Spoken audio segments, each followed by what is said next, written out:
Punto. Vamos a ver otro ensayo titulado ¿Puede un ser angelical hacer cruce genético con la raza de los hijos de Adán? Shalom, estimados estudiantes. Con la total ayuda del Altísimo, Akadosh Baruj Hu, y tomando en consideración los méritos de nuestro justo Masías Yeshua ben Yosef, a quien esperamos con anhelo en su pronto regreso como el Masías invicto, Yeshua ben David, que sea pronto y en nuestros días, y con el permiso de mis autoridades de la comunidad Netzarita Miami, me propongo realizar este breve ensayo. Shalom. Durante siglos, la idea de que seres angelicales dejaron descendencia genética en la tierra ha fascinado a muchos, por lo místico y misterioso que ello implica, pero cabe preguntarse con seriedad, ¿es eso realmente posible? Sé que la respuesta automática esa que pretende cerrar toda puerta al cuestionamiento, suele ser, Dios puede hacer lo que quiera, pues es Dios.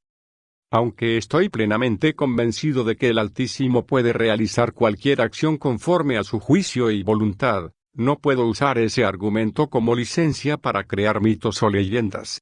No es válido sellar como verdadero algo solo porque Dios puede hacerlo.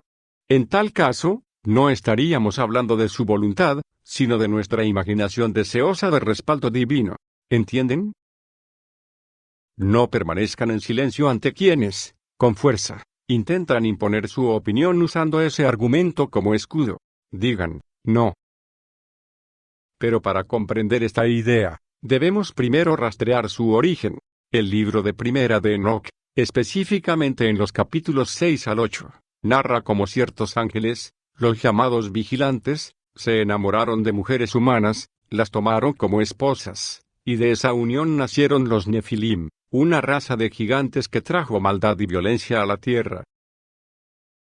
Sé que algunos dirán. También se relata en Génesis 6, 2, Segunda de Pedro 2, 4, 5 y Judas 1, 6, 7. Y así es. Pero el problema radica en cómo se ha interpretado. Me explico. Cuando yo creía en la ufología, leía el pasaje de Ezequiel 1, 4. De esta manera. Y miré, y aquí un torbellino venía del norte, una gran nube con fuego que se recogía dentro de sí mismo y un resplandor en torno a ella. En su centro, en medio del fuego, había una refulgencia como de metal incandescente. Mi interpretación era, una nave espacial llegando con sus motores de propulsión antigravitacional encendidos. Luego, Ezequiel 1, 5, 7 dice. De su centro emergía una semejanza de 4 seres vivientes, y su apariencia era como la semejanza de hombres. Cada uno tenía 4 caras, y cada uno de ellos tenía 4 alas. Sus piernas eran rectas, y sus pies como pezuñas de novillo, y centelleaban a la manera de la refulgencia del bronce incandescente. Como ufólogo, pensaba, seres extraterrestres con trajes espaciales, incomprensibles para el profeta. ¿Y cuántos de los que lean o escuchen esto estarían de acuerdo conmigo? Ahora lo ven, todo se interpreta según la idea preconcebida que tengamos sobre el tema. Por eso, debemos revisar estas cuestiones de forma imparcial, con material de concordancia y estudio riguroso, para acercarnos a una comprensión más clara y real. Siguiente punto. Menores que los ángeles, y distintos por diseño. Como en todos mis ensayos, conectemos la ciencia con este asunto. Tomemos como referencia una especie semejante a la nuestra, el simio.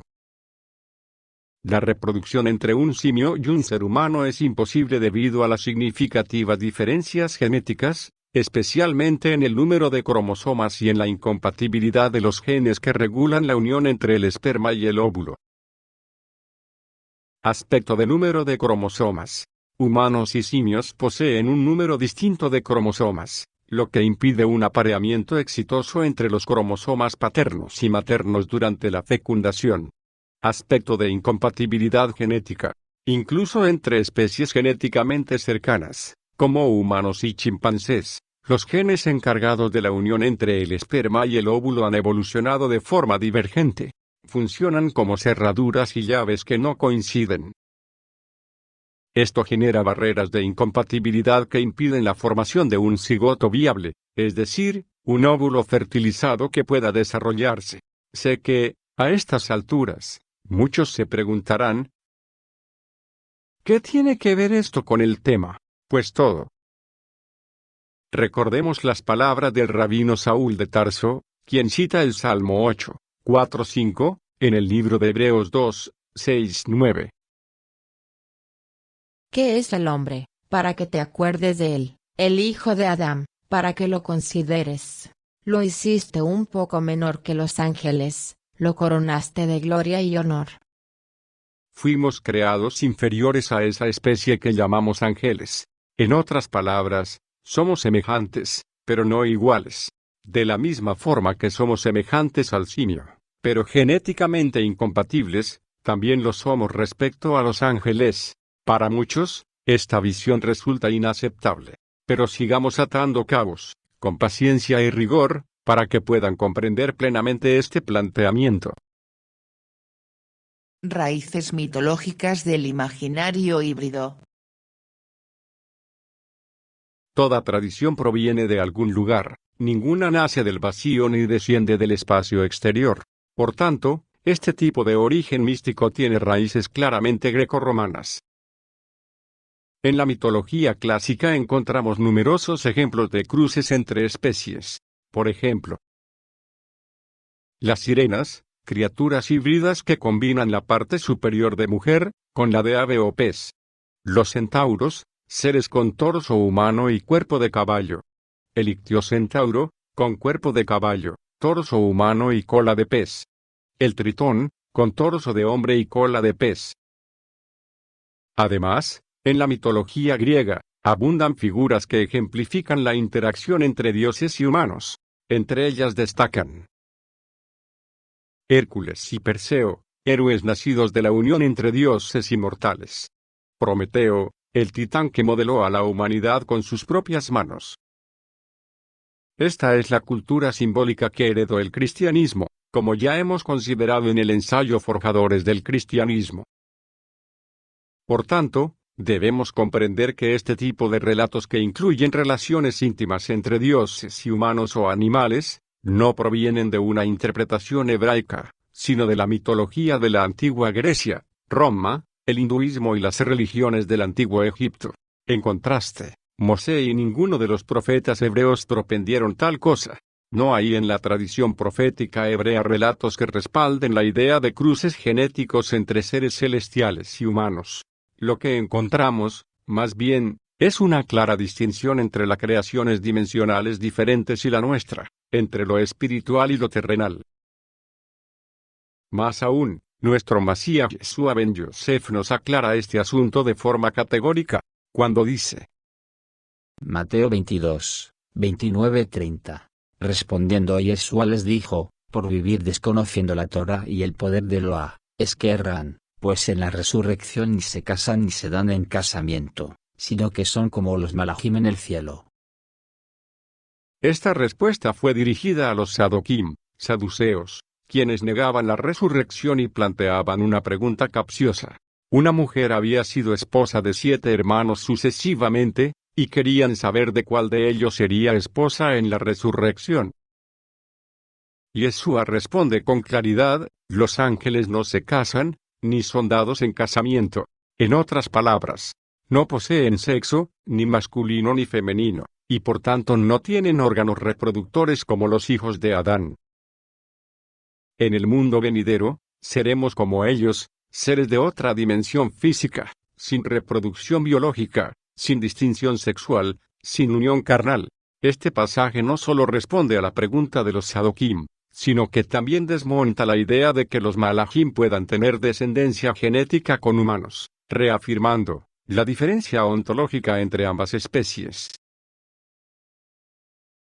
El rostro oculto del apócrifo, entre mito y manipulación.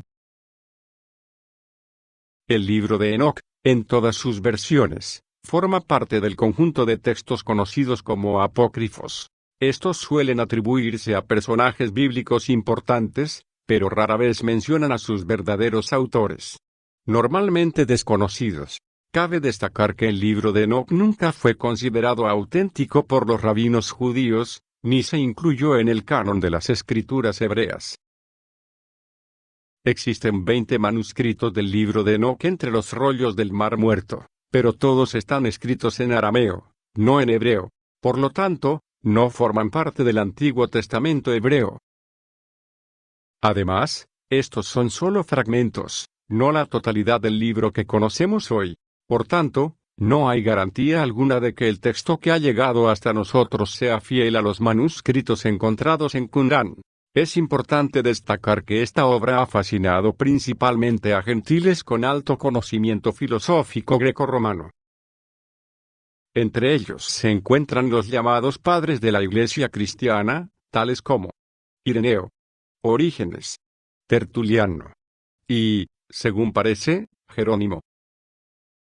De todos ellos hemos hablado con detalle en el estudio Forjadores del Cristianismo, analizando su influencia grecorromana en la nueva religión cristiana. ¿Es casualidad que solo los gentiles con formación filosófica grecorromana hayan venerado esta obra? Ya ustedes saben qué pienso del dios casualidad. No existe tal cosa llamada casualidad. Simplemente, su contenido gnóstico les resultaba familiar y aceptable. Tampoco es casualidad que solo la Iglesia cristiana etíope, influenciada por la doctrina monofisita, que surgió en el siglo IV y tuvo su auge entre los siglos V y VI, en el Imperio Romano de Oriente, especialmente en Siria, el Levante, Egipto y Anatolia, hayan adoptado este libro como inspirado. Fue esta iglesia la que, hacia mediados del siglo V, es decir, 500 años después del Masíaj, según se cree, tradujo el libro al etiópico, e incluyó su versión en el canon. De hecho, las versiones que poseemos hoy están datadas en fechas muy posteriores, y ninguna es anterior al siglo XV, es decir, 1500 años después del Masíaj. Ahora bien, con estos datos sobre la mesa, podemos preguntarnos con honestidad: ¿el llamado libro de Enoc fue escrito por él personalmente? No. ¿Tenemos alguna garantía de que, si realmente existió un libro de Enoc en el primer siglo, no haya sufrido adulteraciones o interpolaciones posteriores por parte de cristianos gnósticos? No existe ninguna garantía. Entonces podemos decir que el libro consiste en narraciones fantásticas sin fundamentos reales. La evidencia apunta a que, podemos decir que es casi seguro. Bueno, hasta aquí, con este episodio de este ensayo. En la segunda parte veremos, si Elohim lo permite. Elohim, Malach y los hijos de Elohim, entre sustantivos y sentidos. Saludos a todos. Shalom. Ros, Elisa Noda, miembro de la comunidad Netzarita Miami.